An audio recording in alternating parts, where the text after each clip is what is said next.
नमस्कार, स्वागत है आपका हमारे खास कार्यक्रम हमारे छत्तीसगढ़ में। मैं आपके साथ रवि राजपूत। वहीं रायपुर से खबर है, जहां पत्रकारों से चर्चा करते हुए कांग्रेस मीडिया विभाग के राष्ट्रीय अध्यक्ष पवन खेड़ा ने कहा कि कांग्रेस सरकार के कामों से राज्य की जनता के जीवन स्तर में व्यापक परिवर्तन हुआ है। आम जनता की आर्थिक, सामाजिक और सांस्कृतिक उन्नति हुई है। अपनी सरकार के कामों से कांग्रेस कार्यकर्ता में उत्साह का वातावरण है और कार्यकर्ता सरकार की योजनाओं को लेकर जनता के बीच में जाने का संकल्पबद्ध हैं। आपको बताते चल रहे हैं कि कार्यकर्ताओं की मजबूती और सरकार के 5 सालों के किए गए कामों के दम पर 75 से अधिक सीटों के साथ प्रदेश में फिर से कांग्रेस की सरकार बनेगी। मुझे लगता है ये परंपरा आवश्यक है और इस परंपरा की शुरुआत का आरंभ कांग्रेस पार्टी ने किया है। बड़े गर्व के साथ मैं कहता हूं, पिछले 5 साल इस पूरे विश्व के, हमारे देश के, हमारे इस प्यारे से प्रदेश के कैसे गुजरे वो आपके सामने हैं। उसमें 2.5 साल बहुत ज्यादा लोग परेशान रहे कोविड की महामारी से। उसके बावजूद अगर बही खाता खोल के देखें तो मैनिफेस्टो का आपने कितना कुछ हासिल करके दिखाया, इसको देखकर पूरा विश्व अचंभित है। यहां से दिखता है कि नीयत हमारी बघेल सरकार की, यहां कांग्रेस सरकार की कैसी नीयत थी, कितनी अच्छी नीयत थी। ना केवल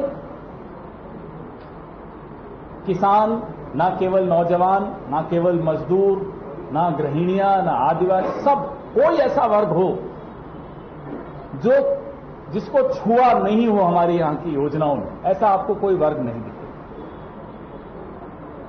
इसलिए बड़े गर्व के साथ अब छत्तीसगढ़ आने के लिए तो प्रतियोगिता है हमारे यहां आपस में। हम लोग जितने राष्ट्रीय नेता हैं छत्तीसगढ़ जरूर आना चाहते हैं प्रचार में, क्योंकि यहां बोलने को बहुत कुछ है, बहुत कुछ करके दिखाया। मैं आपको ये कहानी मेरी बड़ी प्रिय कहानी है और सत्य घटनाओं पर आधारित कहानी है। राहुल जी और हमारे कई नेता शपथ ग्रहण समारोह में राजस्थान, मध्य प्रदेश और छत्तीसगढ़ एक ही दिन में तीनों मुख्यमंत्रियों को शपथ दिलवाने आए। सबसे पहले राजस्थान सुबह आए, फिर मध्य प्रदेश पहुंचे और फिर छत्तीसगढ़। जब वो वापस दिल्ली शाम को राहुल गांधी पहुंचे और उनको खबर आई कि तीनों मुख्यमंत्रियों ने कैबिनेट की मीटिंग बुलाकर ऋण माफी, किसानों की ऋण माफी पर हस्ताक्षर किए। अभी सूरज नहीं ढला और मैनिफेस्टो पर काम होना शुरू कर दिया। बताइए कौन सी ऐसी पार्टी, कौन सी ऐसी सरकार आपने आज तक देखी है जो इस तरीके से काम करने की शैली देखी। 2019 में राहुल गांधी जी ने न्याय की बात की, हम नहीं जीत पाए लोकसभा। छत्तीसगढ़ की सरकार ने न्याय को परिभाषित किया, नीतियां ऐसी बनाई कि न्याय मिला। आदिवासियों को धान खरीदी में, किसानों को, आप कोई नाम ले लीजिए, हर वर्ग को वो राहत मिली। अब आइए आप हमारे प्रधानमंत्री की बात थोड़ी देर कर लें। उनकी बात के बगैर अफसाना अधूरा हो। मैं जिसे राहत कहता हूं, अभी जो मैंने बखान किया हमारी राहत का, उसको वो रेवड़ी कहते हैं। अगर धान में किसान को कीमत मिले तो प्रधानमंत्री को उनको उसमें रेवड़ी दिखती है साहब, उन्हें आपत्ति है इस बात से। तेंदुपत्ता की अच्छी कीमत मिले तो प्रधानमंत्री को उसमें भी रेवड़ी दिखती है। आप मुझे बताइए वो रेवड़ी है या राहत है? कांग्रेस तो उसे राहत मानती है। अदानी को दोगे तो वो किसको राहत दे रहे हो आप? क्या अदानी को राहत की आवश्यकता है? राहत की आवश्यकता तो मजदूर, किसान, आदिवासी, मध्यम वर्ग के श्रेणी के लोग, हम सबको राहत की आवश्यकता है। लेकिन प्रधानमंत्री को हम सबको जो मिलता है वो रेवड़ी दिखती है और अदानी को जो मिलती है वो राहत दिखती है। तो अब आपके सामने हर बार जो भी यहां प्रेस वार्ता करता है वो बही खाता ही बघेल साहब की सरकार का आपके सामने रखता है। मुझे लगता है कि एक एक वोटर को रट गया होगा अब तक तो कि क्या क्या काम हुआ है इस सरकार द्वारा।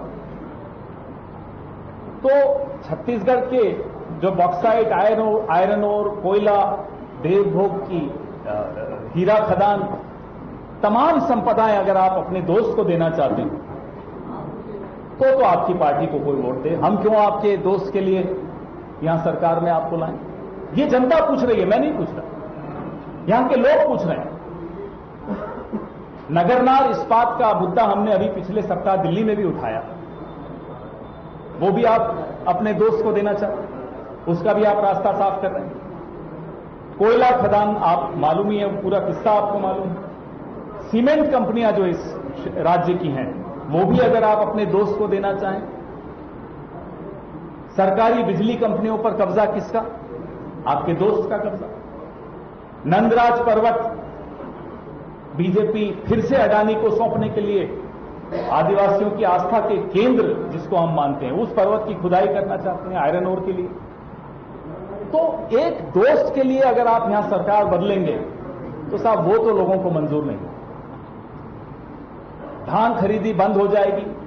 आप देख रहे हैं किस तरह से कर्नाटक जहां कांग्रेस की सरकार आई वहां धान देंगे नहीं, छत्तीसगढ़ जहां कांग्रेस की सरकार है यहां से धान खरीदेंगे नहीं। अरे आप देश के प्रधानमंत्री हैं, वहां हम पैसा दे रहे हैं, कर्नाटक पैसा दे चुकी, जमा करा चुकी, लेकिन वहां आप चावल नहीं देंगे, वहां चावल देंगे नहीं। यहां छत्तीसगढ़ पूरे देश के लिए चावल पैदा करता है, लेकिन आपको मन में यह आ जाता है साहब ये ऐसी सरकार है जो मेरे दोस्त को सब कुछ नहीं देना चाहती, जो गरीब और आदिवासी को सब कुछ देना चाहती है, इस सरकार को मैं असहयोग करूंगा उसके साथ, तो यहां से धान खरीदूंगा नहीं। इस तरह की पार्टी मुझे लगता है उसको वोट मांगने भी अगर वो यहां आए तो खरी खरी सुना देना, वोट तो बहुत दूर की बात है। ऐसी पार्टी को खरी खरी सुनाकर वापस भेजना ताकि नरेंद्र मोदी जी को सुनाई दे कि लोग उनके और उनकी दोस्ती के विषय में क्या कहते हैं। किसान न्याय योजना हो, बिजली बिल जो हमने आधा किया, ये सब खत्म हो जाएगा अगर इनकी पार्टी को वोट, क्योंकि इनकी प्राथमिकताएं अलग हैं। ये सिर्फ दोस्ती निभाते हैं, ये राजधर्म नहीं निभाते। हम राजधर्म निभाते हैं, कोई दोस्ती यारी नहीं है। बेरोजगारी हो, हिंदू पत्ता की कीमतें हो, गोठान बंद करने की जो बात है, ये तमाम बातें आपको अगर पार्टी बदल जाती है, अगर कमल को का बटन दबता है तो ये सारे मुद्दे फिर से आ जाएंगे। इन मुद्दों को फिर लड़ते रहे हम, कई साल निकल जाएंगे, लेकिन फिर न्याय नहीं मिल पाएगा, जो न्याय हर वर्ग को यहां छत्तीसगढ़ में कांग्रेस शासन ने दिया। 15 साल जो सत्ता में रहे हों, ऐसा मौका जिसको जनता ने दिया हो, 15 साल मतलब 3 टर्म्स जिसको जनता ने दिए हों, उन्होंने छत्तीसगढ़ को का एक, मुझे लगता है एक स्वर्णिम काल गंवा दिया। वो हमसे सवाल पूछ रहे हैं। ऐसी स्थिति जहां 2.5 साल कोविड में गुजरे हों, जहां हर वर्ग को राहत पहुंचाना आवश्यक हो, इमरजेंसी एक तरह से राहत देनी हो, ऐसे में अगर ये हमसे सवाल पूछते हैं तो बड़ा अटपटा सा लगता है। साहब आपके वक्त तो 15 साल ऐसा बहुत अच्छा मौका मिला था आपको। 40% गरीबी थी, 40 लाख की गरीबी से ऊपर आ रही है। आज जो सामाजिक ढांचा बदला है, सामाजिक परिवर्तन जो हुआ है, जो बीपीएल की आप आंकड़े देखें, जो गरीबी रेखा के नीचे थे छत्तीसगढ़ के, वो कैसे ऊपर उठाए जा रहे हैं। हर चीज वही 40%, 40 लाख सर माफ कीजिएगा, 40 लाख लोगों को गरीबी रेखा से ऊपर उठाना क्या छोटी अचीवमेंट। ये चाहते हैं कि सबसे बड़ा स्टैच्यू बना दिया साहब तो वो विकास हो गया, बुलेट ट्रेन आ गई विकास हो गया, लेकिन लोगों की स्थिति क्या है। उनकी आजीविका की क्या स्थिति है, उनका इलाज 25 लाख का मुफ्त कौन सी सरकार देती है, मुझे बताइए। तो काम क्या होता है जो सिर्फ बड़ी बड़ी आप मूर्तियां दिखा दें, कहते साहब देखो हमने ये काम कर दिया, ये वो काम नहीं होता। काम वो होता है जहां मैं अपने बच्चे का इलाज, अपने बुजुर्गों का इलाज, अपने बच्चे की नौकरी वो सुचारू रूप से दे पा रहा हूं या नहीं दे पा रहा। तो ये परिभाषाएं हैं, हम तो चुनौती देते हैं उनका कोई नेता आ जाए और जहां बोले वहां आ जाए, वहां डिबेट कर लेते हैं साहब। उनके 15 साल बनाम हमारे 5 साल। हमारे 5 साल में हमने वो कर दिखाया जो इनके 15 साल में उसका 50% भी वो लोग नहीं कर पाए। और उस लक्ष्य को हासिल करने के लिए एक प्रक्रिया है, कुछ कदम उठाने पड़ते हैं, जो कदम उठाए गए हैं। 100 दुकानें यहां शराब की पिछले 5 साल में बंद की गई। शुरुआत होती है।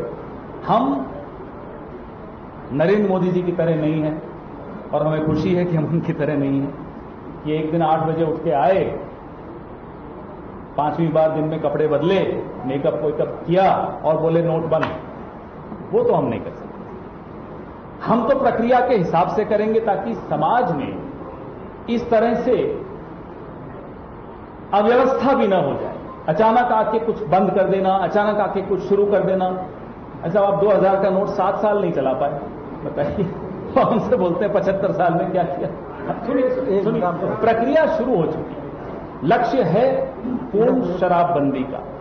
उस लक्ष्य को हासिल करने के लिए क्या क्या कदम उठाने चाहिए ताकि वो लक्ष्य न केवल हासिल किया जा सके, उसमें फिर कोई उसका प्रभाव ऐसा ना आए समाज पर कि कोई नुकसान हो। वो हासिल करने में जो समय लगता है वो लगेगा। और बड़ी ईमानदारी से मैं आपको छत्तीसगढ़ में धान खरीदी बहुत बड़ा मुद्दा होता है। आपकी पोस्टर में पॉइंट की धान खरीदी बंद हो जाएगी या राजीवगांधी न्याय मंदिर बंद हो जाएगी। भाई, जो आदमी की नीयत सामने है ना कि साहब रेवड़ी है ये, तो जब वो रेवड़ी मान के चलते हैं तो आपको क्या लगता है वो करेंगे? उनकी नीयत आपके सामने मैंने रख दी, उनकी प्राथमिकताएं, उनकी प्राथमिकता सिर्फ ये फोटो जो है ये है। जब आदमी की प्राथमिकता अडानी हो तो वो धान खरीद और ये सब छोटी छोटी बातें उनके लिए तो बहुत छोटी बात है। एक मिनट आप, सबसे ज्यादा फोकस धान को लेकर के लिए ये हरेक सभा में जाकर के कहते हैं कि हम धान का, किसानों का सबसे ज्यादा ख्याल रखेंगे। अभी उनका पूरा कैंपेन उसी में फोकस होकर चल रहा है। इससे क्या कहना चाहेंगे, इससे कैसे निपटेंगे? अगर धान खरीदी पे उनका इतना ही ध्यान था तो हमें बताइए कि छत्तीसगढ़ की किसान का धान से उनको क्या नफरत थी, क्यों नहीं ले रहे थे उस वक्त? क्यों हमें चावल चाहिए? माफ करना, मैं थोड़ा देहात का आदमी नहीं हूं ना, मैं शहर का आदमी हूं। तो जब आपके पास समय था, 5 साल आपने आपकी नीयत बता दी। अब आप कुछ भी बोलते रहिए, आपकी बात हम क्यों माने?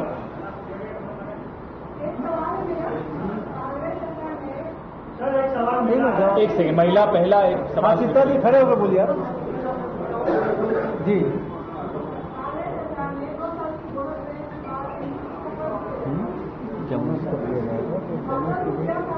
मोदी जी अनुमति दें, मोदी जी अनुमति देना नहीं, आपने सवाल तो बिल्कुल उचित पूछा लेकिन गलत व्यक्ति से पूछ लिया।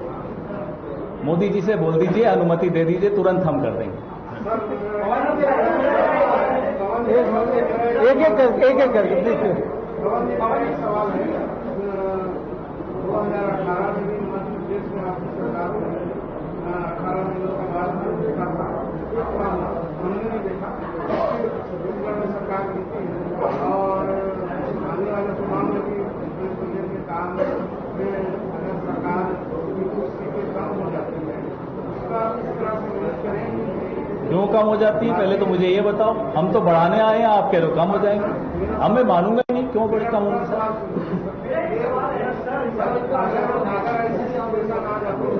ऐसी स्थिति नहीं आने वाली। अब की बार 75 पार। अब बताओ ऐसी स्थिति क्यों आएगी? सत्य जी, सत्य जी।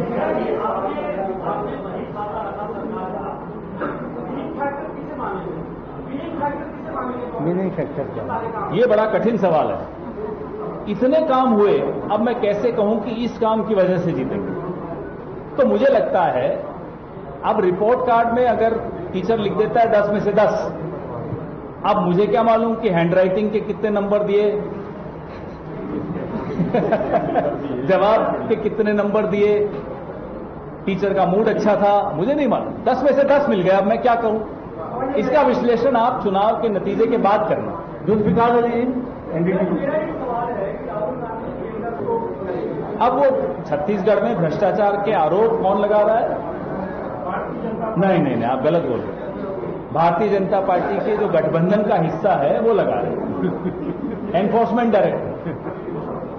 अब उनके गठबंधन के लोग आपस में जो भी तय कर लेते हैं तो हम मान थोड़े लेंगे। बताइए ना, ईडी क्यों नहीं जाती मध्य प्रदेश में?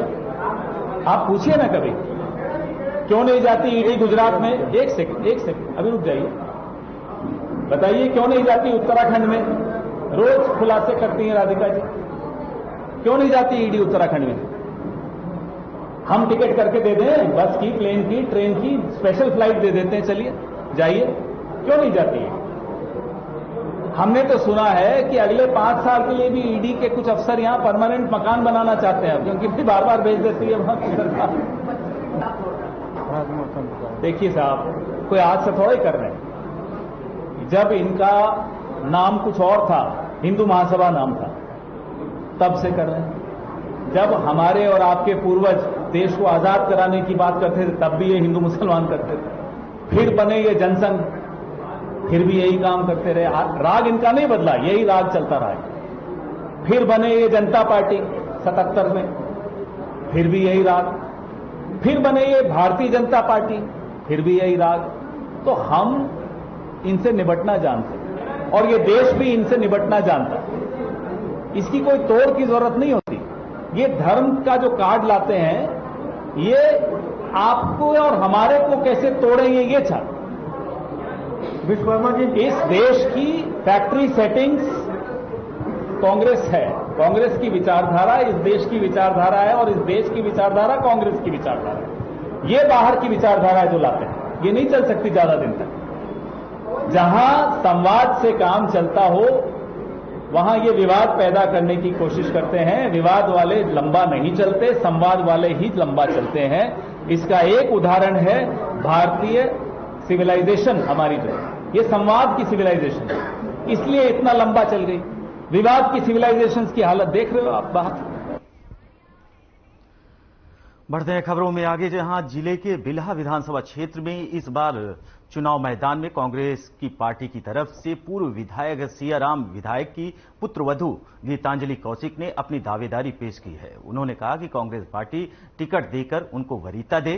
साथ ही कहा कि जो पार्टी आलाकमान उन्हें जिम्मेदारी सौंपेगी उसको वो जरूर पूरा करेंगी। मैं आपको बताना चाहूंगी कि खरीदेंगे नहीं, 1 नवंबर 2023 से खरीद रहे हैं। सरकार ने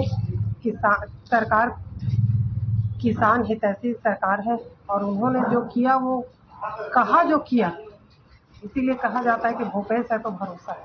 उसके बाद भी भारतीय जनता पार्टी कैसे कह रही है कि कांग्रेस की सरकार किसानों के साथ छल कर रही है? देखिए, उनके पास कोई मुद्दा तो है नहीं, कुछ भी अनर्गल बातें करते रहते हैं। क्या अंतर पड़ जाएगा अगर नवंबर से सरकार 20 क्विंटल के साथ खरीदी करेगी तो?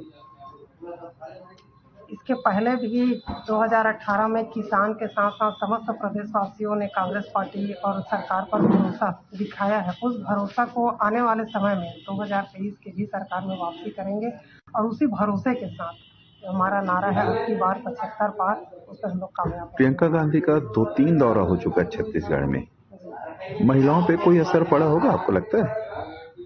देखिए कि महिला जनप्रतिनिधि या हमारे बड़े स्तर के संगठन के लीडर आते हैं तो महिला के तौर पे, तो महिलाओं का निश्चित रूप से उत्साहवर्धन होता है।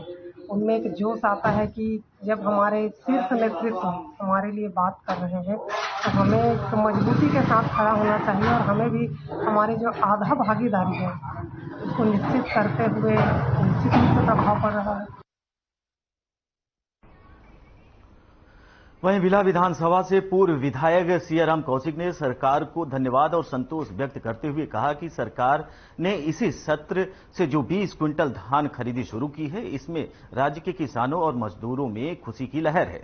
सरकार ने किसानों के लिए एक बड़ा काम किया है और इससे राज्य में खुशहाली और धनवर्षा जैसा माहौल बना हुआ है।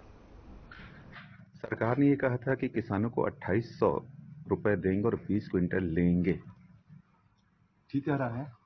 सरकार का नियत साफ है किसानों के प्रति। उन्होंने 2800 रुपया क्विंटल धान की कीमत देने का घोषणा पहले ही कर चुके हैं और 1 नवंबर से धान खरीदी जब शुरू होगी तो 2800 रुपये क्विंटल धान खरीदी की जाएगी और उसके बाद फिर लगातार 3600 रुपये क्विंटल तक धान खरीदी करने का माननीय चौबे जी ने, कृषि मंत्री ने आश्वस्त किया है किसानों को।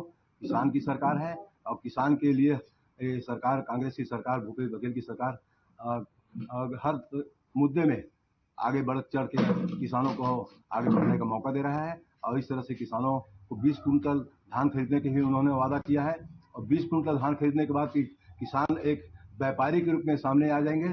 जिस तरह से व्यापार में लोग दो दिन दुना रात चौगुनी उन्नति करते हैं, उसी तरह किसान भी अब किसानी के लिए, व्यापारी भी किसानी के लिए आगे बढ़ चढ़ के खेती करने की तैयारी कर रहे हैं और छत्तीसगढ़ के किसान बहुत ही खुशहाल है। इसके बाद भी आपको लगता है कि भारतीय जनता पार्टी वापस छत्तीसगढ़ में आकर के राज करेगी? मेरे को अब तो पूरा विश्वास हो गया है कि छत्तीसगढ़ में भारतीय जनता पार्टी का कभी भी सरकार नहीं बन सकती, क्योंकि छत्तीसगढ़ का कल्चर माननीय मुख्यमंत्री भूपेश बघेल ने जो तैयार किया है किसानों के हित के लिए, चाहे नरवा गुरुआ बाड़ी की बात हो, चाहे स्व सहायता समूह के कर्जा माफ करने की बात हो, किसानों के कर्जा माफी करने की बात हो और 2500 से लेकर के 3600 रुपये क्विंटल धान खरीदने की बात हो, 20 क्विंटल धान खरीदने की बात हो, या किसानों को आगे बढ़ने के लिए किसी भी तरह का शिशु बेरोजगार को बेरोजगारी भत्ता देने के लिए और कृषि यंत्रों में सुधार करने के लिए, ट्रैक्टर खरीदने के लिए, इस तरह से विभिन्न योजनाओं के माध्यम से किसानों को आगे बढ़ने का मौका छत्तीसगढ़ की सरकार, कांग्रेस की सरकार, भूपेश बघेल की सरकार करने जा रही है। बढ़ते हैं खबरों में आगे, जहां बिलासपुर में बिहान की दीदियों ने मतदान के प्रति जागरूकता करने में अहम भूमिका निभा रही हैं। आपको बताते चले कि इसी कड़ी में जिले के तखतपुर ब्लॉक के गनियारी रीपा स्वीप कार्यक्रम का आयोजन किया गया। वहीं नारी शक्ति गारमेंट फैक्ट्री की दीदियों ने बड़ी संख्या में मतदान जागरूकता का संदेश दिया।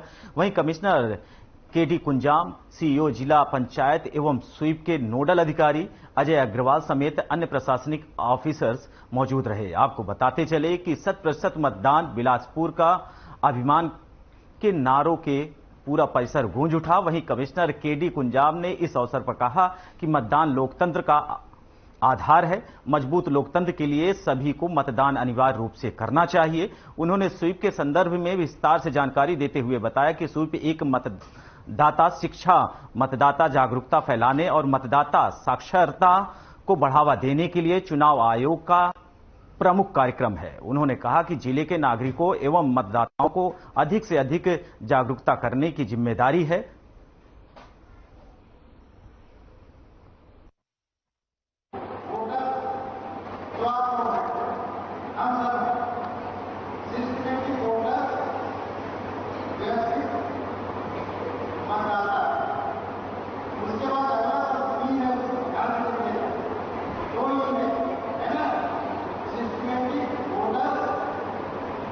एजुकेशन, अगला ये एजुकेशन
हमारे छत्तीसगढ़ में फिलहाल हमारे साथ इतना ही। नमस्कार।